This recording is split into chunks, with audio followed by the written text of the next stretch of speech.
નલિયામાં છળફળિયા, વાઢાફળિયા, રાઈફળિયામાં 8 દિવસથી પાણી ન આવતા મહિલાઓ ઉગ્ર બની।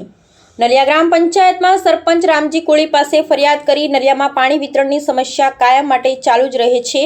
તેવામાં હાલ છળફળિયા, રાઈફળિયા વિસ્તારમાં પાણી છેલ્લા 8 દિવસથી ન આવતા મહિલાઓ ઉશ્કેરાઈ ગ્રામ પંચાયતમાં સરપંચ રામજી કોળી પાસે ફરિયાદ કરી અને વિતરણ વ્યવસ્થામાં લાગવગ થઈ રહી છે।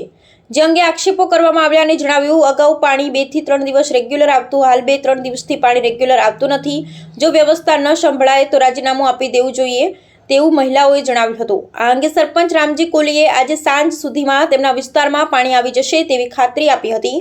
વધુમાં સરપંચ રામજી કોલીએ આમતક સાથે વાત કરતા જણાવ્યું હતું કે હાલ વીજળી કાપ અને વરસાદને કારણે વીજ સમસ્યા થઈ। નલિયા મીઠી ડેમ ખાતે અને ઝાંખરી વિસ્તારમાં જ્યાં પાણીના બોરમાંથી નલિયાને પાણી મળે છે તે વિસ્તારમાં વીજ પુરવઠો ખોરવાયેલો રહેતા પાણી વિતરણ વ્યવસ્થા ખોરવાઈ છે ને નલિયામાં નવી સોસાયટીઓનો વિસ્તાર વધી જતા પાણીની આવક કરતા માંગ વધારે હોતા પાણી દરેક વિસ્તારમાં 3 દિવસે પાણી વિતરણ કરવામાં આવે છે।